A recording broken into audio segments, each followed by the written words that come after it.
Hello everyone and welcome back. I am Duke Silver and today we are playing Fallen Angel. And before we get into it, I just want to say I have a consistent streaming schedule over on Twitch now. For those that are interested, you can go and follow me over there. The link will be in the description and in the pinned comment. I'll be going live at 11 a.m. Pacific Standard Time from Wednesday through Sunday, which is exactly half an hour from the time of this being scheduled to upload. So yeah. If you're interested in watching some of these games live, you can go over there in about half an hour and we'll play some ladder games. But yeah, so we're playing Fallen Angel today. I think Fallen Angel is an incredibly powerful hero. I think it's a little bit dull in general. Just because I'd rather be doing fun things with like treasures or trophy hunter or just things that like have I guess more personality in their hero power. But yeah, again, like Fallen Angel, very powerful early game hero. You can see all these stats that we get. We haven't activated the evil side of the buff. So if you have 3 evils, you get +2 attack on everything, and if you have 3 good characters on your board, you get +2 defense on everything. And yeah, so obviously it's very, very good with like token makers and just things that want a little bit of extra stats overall. To be honest, this cut purse is looking a little bit awkward on our board. The fact that we haven't been able to activate the evil side is makes it a little bit weird looking. And yeah, it looks like we're not going to be activating the evil side anytime soon. We locked that shop. I mean, the 7 gold next turn with the sleeping princess and two frog princes is just a little bit too tempting to pass up.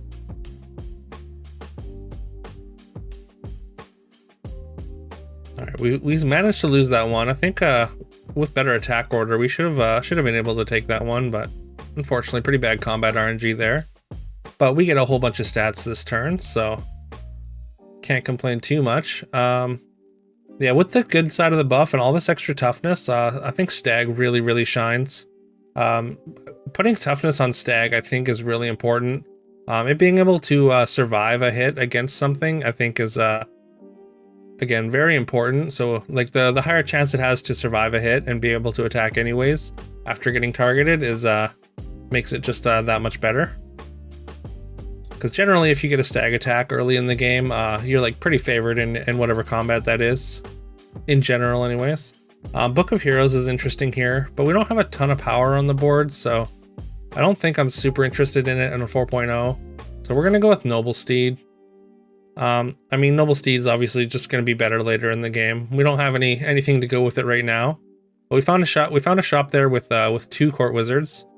And again, putting extra power on this court wizard with our stag is going to be very, very good, as it's going to, of course, increase the power of our bonus attacks, which we're seeing our bonus attacks do some work here. And if we do end up getting our evil buff on the Fallen Angel, I think these court wizards, they get a lot better. That's all I'm trying to say. But also, like, it's tough to find evil royals, so we don't like super need to lean into that. Pretty bad attack from our Nutcracker, although I don't think it really gets 2 hits from anything else there anyways, so maybe putting damage onto that 19 power ranged attacker is for the best. And with a decent sequence of attacks there, we win the fight. Alright, and because our court wizards aren't all that big, and we need to get bigger very soon for them to stay relevant, we are just going to triple it up and put some extra power on it, and we get a 3 of swords out of it.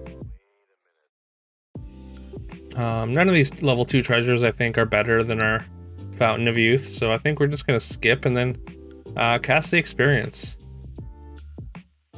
Fallen Angel casts experience very well.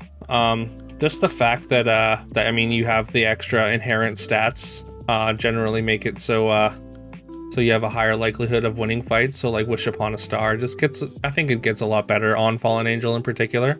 And I think you do need to be taking experience on Fallen Angel, as the hero power does become irrelevant relatively quick in the mid game.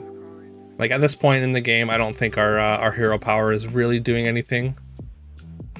But But yeah, we managed to stay strong through the mid game here and win that fight. So the fact that we're 2 experience up is puts us in a pretty good spot.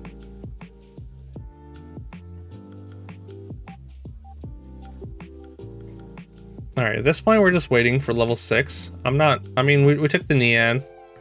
There's another court wizard which we are gonna take. We've got it's got decent power with the 3 of swords, and getting bonus attacks from both of them I think is worth picking up another one. Also, we're very set up for Good Boy, and Court Wizards with Good Boy is, of course, very, very good. There's a lot of stats on that side of the board, though, so that's a little bit concerning. We are getting a lot of bonus attacks, getting a lot of ranged attacks there. But that Vulture is looking like it's going to be just a little bit too big for us, unfortunately. Alright, we got our Nian upgrade. So we get a level 5 treasure. I think we're going to take Hand of Midas here. We could have taken Hand of Midas as our last level 5 treasure, but I don't think it was worth it just because we had so much gold left, even though we were going into level 6 the following turn. But that means that we basically couldn't buy anything on level 5. But, I mean, kind of ironically, we're going to be buying a level 5 character here. Just because we didn't really see a whole ton of things this turn, I figure it's better to just cash in this Hand of Midas for a level 6 treasure because we have the Noble Steed. If we didn't have the Noble Steed, I wouldn't make this play, of course. But cashing it in for a level 6 treasure by upgrading this lance, I think is fine, rather than just holding and hoping to find something next turn. I think a level 6 treasure is better than finding just a level 6. I mean, that would give us direction, but again, I think this is just better. It's better than trying to hold off for something anyways, is what I'm trying to say.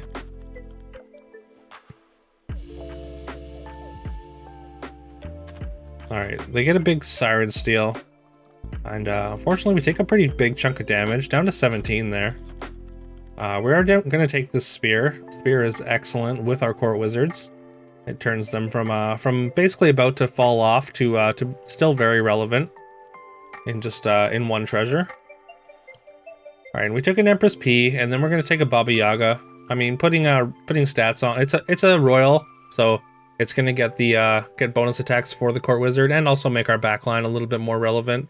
It's a little bit awkward having to play supports instead of our Court Wizards because we have this Spear, so that's why I dumped the Baby Root during the cut there at the last moment.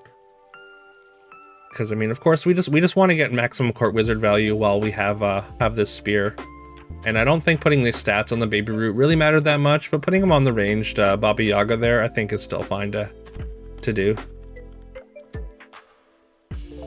Alright, and there's a Good Boy, which is exactly what we want. Now the question is whether it's worth it to sell for this Evil Twin and make a Bad Boy. And I think we're going to. The only concern here is what exactly do we sell?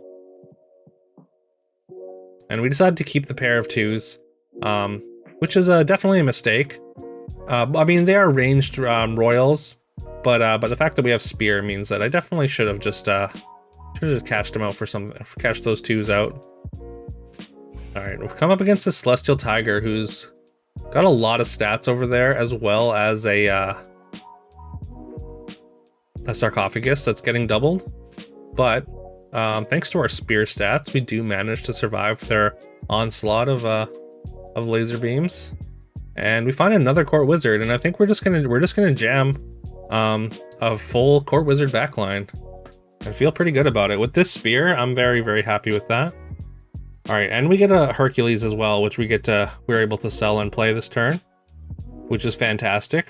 Of course, Hercules is going to give us a level 7 treasure once he finishes his quest. Unfortunately, the breakpoints are good enough that Herc does survive that ranged attack and manages to get some more quest progress there. So just 16 power left for Hercules, and we're just going to spend this turn firing off a Knighthood on our Bad Boy. I think Knighthooding the Bad Boy is better, just because we want the golden Good Boy to be the first thing to die, just because it puts the most stats on our board immediately. I know like knighthooding the good version might seem better, or some people like to do the have the golden one and two, golden good boy and two, but I think the stats work out about the same, whether the golden version is in one or two. And of course we want the bad boy to die first, so we get our level 7 treasure, which is World Tree. So yeah, it doesn't matter whether our good boys are bad or good anymore, and yeah, now we just need to assemble a bunch of tribal synergies and win the game here. And we get a pumpkin and an ashwood this turn, so we get an excellent turn, or excellent first turn with our World Tree here. Ashwood's of course going to put a bunch of attack onto our good boys and court wizards, and the good boys are going to further compound those stats. And also having pumpkin with the court wizards is fantastic. It's just being able to spawn a bunch of tokens that give us free attacks is exactly what we want to be doing.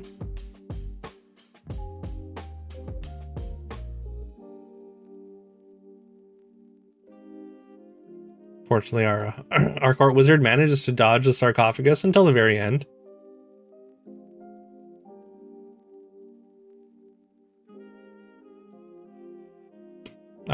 I think these court wizards are important enough that I think I'm going to take the soul tack here, and we're not going to play our like max stat board in favor of protecting our backline. And I think we have the stats to do that. I think the amount of summons and attack from the golden good boy and the ashwood is going to be enough.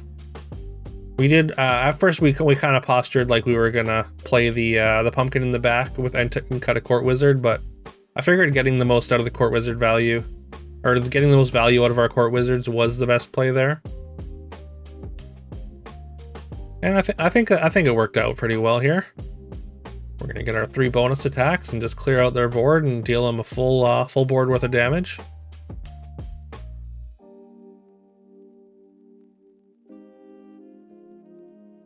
And now we're just looking for.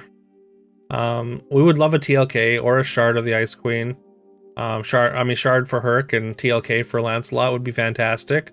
But we find a pair of pumpkins. We definitely are interested in level 6 treasures. And I think it works out, and I'm fine with getting out of this pair of Ashwoods for the pumpkin upgrade here. For the level 6 treasure. And there's 9th Book of Merlin, which is a pretty easy pickup, especially given what we have here. And now we're gonna reposition, so we're gonna have the pumpkin in the back row now because we want to get the most summons possible because of the 9th book, and now we want to protect our pumpkin with the soul tack. And our soul tack works out absolutely perfectly there. They attack directly into our soul tack with their doom breath, and it's just not enough to even take out our soul tack, and we protect our back line and make very short work of this opponent and take down the lobby. So yeah, there we go. The power of court wizards. Court wizard and spear is a classic combination. Clearly very, very potent still. I mean, we did have World Tree, but let's pretend that the court wizards were the ones that carried us there. But yeah, so if you found this entertaining or enjoyable in any way, please leave a like and subscribe if you haven't already. Really helps the channel and I really appreciate it. Again, you can follow me over on Twitch. I will be live in roughly 15 minutes, so I mean, if you watch this when it first came out, then I'll be live in 15 minutes. I might be live right now. But anyways, yeah, with all that being said, I hope you all have a great rest of your day. And I'll see you tomorrow.